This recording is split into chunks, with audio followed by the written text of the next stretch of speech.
दोस्तों आज की वीडियो में मैं आपको बताऊंगा कि बाज़ औक़ात हम एक एक्सेल की शीट पे कुछ डाटा फीड करते हैं और इसको हम वी लुकअप या किसी और मेथड से दूसरी शीट में इस डाटा को ट्रांसफ़र करते हैं या लिंक करते हैं। तो इस दौरान बाज़ औक़ात फार्मूले में किसी गलती या रिकॉर्ड के डिलीट हो जाने की बिना पर वो डाटा नेक्स्ट शीट में शो नहीं होता और हमने वहाँ पर बाज़ औक़ात कुछ फार्मूले भी टाइप किए होते हैं जिससे वो फार्मूले भी बाज़ औक़ात काम नहीं करते। तो इस मसले पर हम कैसे काबू पाते हैं आज की वीडियो में मैं आपको वही बताऊंगा। तो लास्ट तक हमारे साथ रहिएगा। ये कुछ डाटा है जिसको मैं यहाँ पे लिंक करता हूँ। ये शीट 1 से मैं शीट 2 में कुछ डाटे को लिंक करता हूँ और ये तमाम शीट 1 का डाटा मैंने यहाँ पे शीट 2 में ले लिया है। ये शीट 1 में 4 एंट्रीज़ हैं, नेम और इनके शेयर्स, तो ये यहाँ पे भी आ गए हैं। अब यहाँ पे मैं चंद फार्मूले हैं एक्सेल में जो यूजुअली हम इस्तेमाल करते हैं, तो इन फार्मूलों को इन पे अप्लाई करता हूँ। एवरेज के लिए मैं टाइप करता हूँ इज़ इक्वल टू एवरेज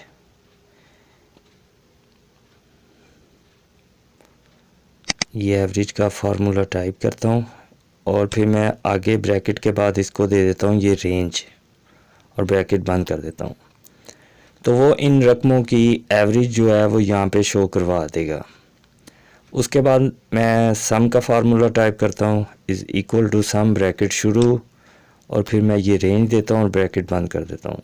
तो ये इनका सम भी यहाँ पे हमने ले लिया है। अब लार्ज वैल्यू लेने के लिए इज़ इक्वल टू लार्ज लिखते हैं और ये ब्रैकेट शुरू करते हैं और फिर हम ये रेंज दे देते हैं और ब्रैकेट बंद कर देते हैं। तो ये फार्मूला काम नहीं करेगा क्योंकि हमने के की वैल्यू टाइप नहीं की।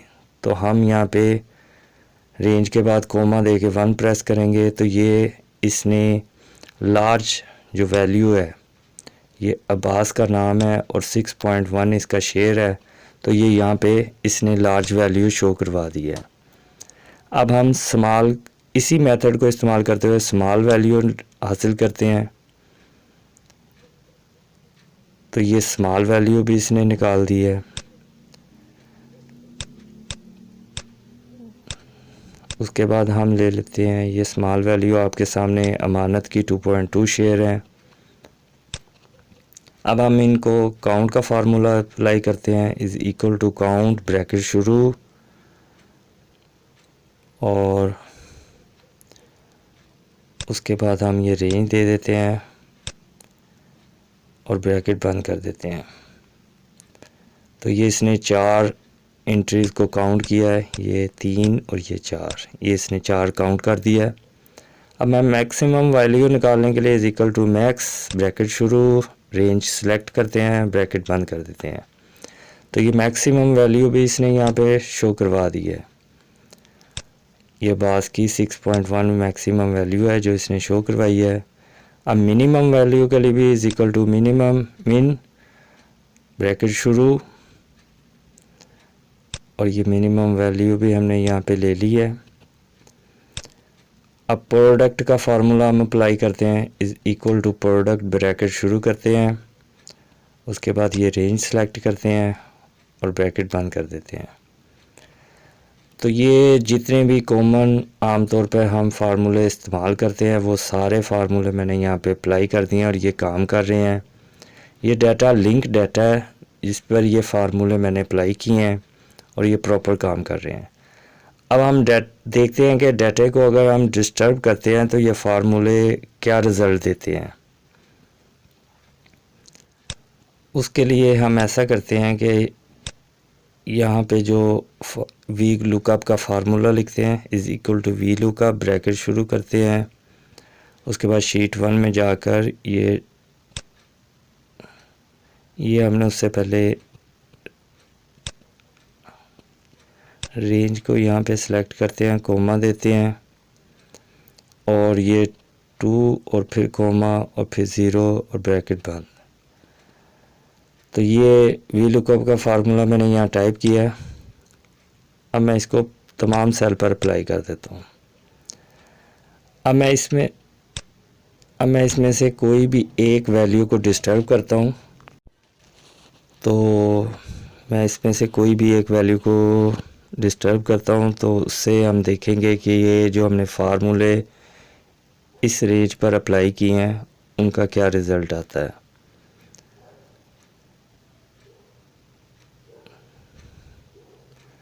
तो उसके लिए हम एचएल फाइल में किसी भी डाटे को डिस्टर्ब कर सकते हैं या यहाँ पे किसी भी फार्मूले को डिस्टर्ब करेंगे तो उससे इन फार्मूलों पर क्या असर होता है। आज की वीडियो का बुनियादी मकसद यही है। तो मैं यहाँ पे असलम की जो ये एंट्री है, यहाँ मैं इस फार्मूले में थोड़ी सी डिस्टर्बेंस करता हूँ तो इससे ये तमाम फार्मूले जो है वो डिस्टर्ब हो गए हैं।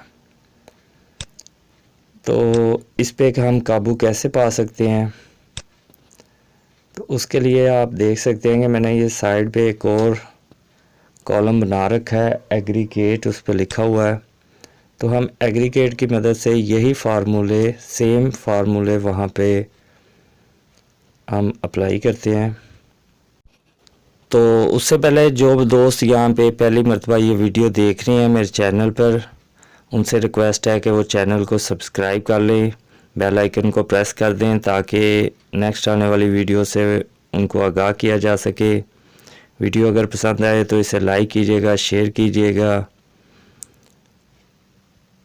तो हम अब इस वीडियो के अहम हिस्से की जानिब आते हैं, जो है एग्रीगेट की मदद से इस मसले पर हम कैसे काबू पा सकते हैं। तो मैं यहाँ लिखता हूँ इज़ इक्वल टू ये एग्रीगेट। उसके बाद यहाँ पे ये एवरेज आपको नज़र आ रही है और बाकी तमाम फार्मूलों की लिस्ट भी आपको नज़र आ रही है। तो मैं ये एवरेज को यहाँ से सिलेक्ट करता हूँ जो 1 नंबर पे है। उसके बाद मैं दूंगा कोमा, एक के बाद मैं देता हूँ कोमा, तो ये एक और विंडो खुल जाएगी।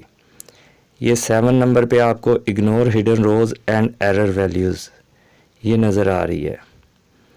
तो आपने इसको सिलेक्ट कर लेना है, फिर उसके बाद कोमा देना है। कोमा देने के बाद आपने ये रेंज को सिलेक्ट कर लेना है और ब्रैकेट को बंद कर देना है। तो ये देखें कि अब एवरेज का फार्मूला इस यहाँ पे काम कर रहा है। मैं यहाँ पे डेसिमल थोड़े कम कर देता हूँ। ये देखिए 3.93 इसने एवरेज इसकी शो करवा दिया। इसी तरह मैं इज़ इक्वल टू एग्रीगेट और उसके बाद यहाँ से सम का जो ये फार्मूला यहाँ से 9 नंबर पे मैं इसको सिलेक्ट कर लेता हूँ। उसके बाद कोमा देता हूँ और यहाँ से 7 नंबर वैल्यू को टाइप करता हूँ, क्लिक कर देता हूँ और फिर कोमा देता हूँ और फिर रेंज को सिलेक्ट कर देता हूँ। उसके बाद ब्रैकेट बंद करता हूँ तो ये इसका सम भी इसने यहाँ पे शो करवा दिया है। जबकि एग्रीगेट के बगैर यही रेंज डिस्टर्ब होने की वजह से फार्मूले को काम नहीं करने दे रही, जबकि एग्रीगेट से जब हम इसको इस्तेमाल करते हैं फार्मूले को तो ये प्रॉपर काम कर रहा है। इसी तरह हम यहाँ से लार्ज के लिए भी एग्रीगेट के साथ फार्मूले को अप्लाई करते हैं।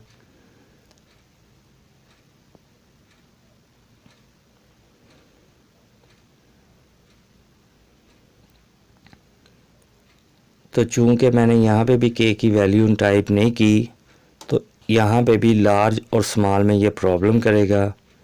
तो इसलिए मैं के की वैल्यू जो है कोमा दे के 1 प्रेस करूँगा तो ये लार्ज वैल्यू भी इसने यहाँ पे शो करवा दी है। तो दोस्तों आप देख रहे हैं कि जैसे जैसे ये तमाम फार्मूले में यहाँ पे एग्रीगेट से टाइप कर रहा हूँ तो ये फार्मूले काम कर रहे हैं। अब मैं स्मॉल के लिए is equal to aggregate bracket शुरू और यहाँ से ये मैं स्मॉल को सिलेक्ट करता हूँ, कोमा देने के बाद मैं ये 7 नंबर पे इग्नोर हिडन रोज़ और एरर वैल्यू इसको सिलेक्ट करता हूँ और कोमा देता हूँ। रेंज सेलेक्ट करता हूँ। रेंज सेलेक्ट करने के बाद मैं जब ब्रैकेट बंद करूँगा तो ये एरर देगा, क्योंकि लार्ज और स्मॉल में आपको कोमा डालने के बाद 1 टाइप करना होता है। तो ये स्मॉल वैल्यू भी इसने यहाँ पे शो करवा दी है। ये अमानत की स्मॉल वैल्यू है जो इसने यहाँ पे शो करवा दी है। इस तरह लार्ज जो 6.1 है वो भी इसने शो करवा दी है। अब काउंट के लिए भी मैं एग्रीगेट का फंक्शन इस्तेमाल करता हूँ, इज इक्वल टू एग्रीगेट, उसके बाद ये 2 नंबर फिर कोमा और ये 7 नंबर प्रेस करने के बाद ओके कोमा दूंगा और रेंज सेलेक्ट करके ब्रैकेट बंद कर दूंगा। तो ये इसने काउंट कर दिए हैं।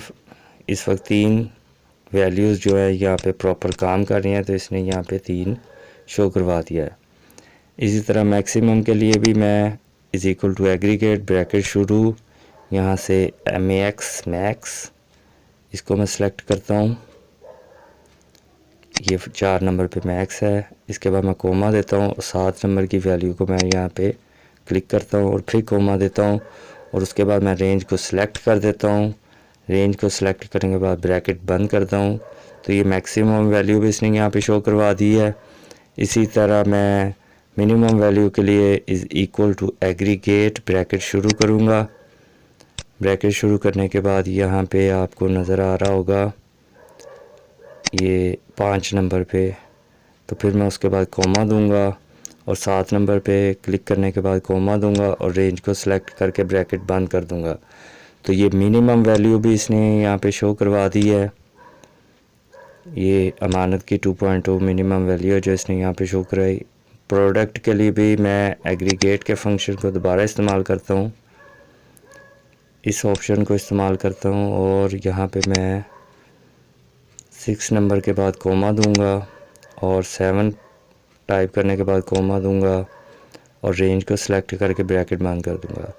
तो इसने यहाँ पे इसकी प्रोडक्ट वैल्यू भी शो करवा दी है।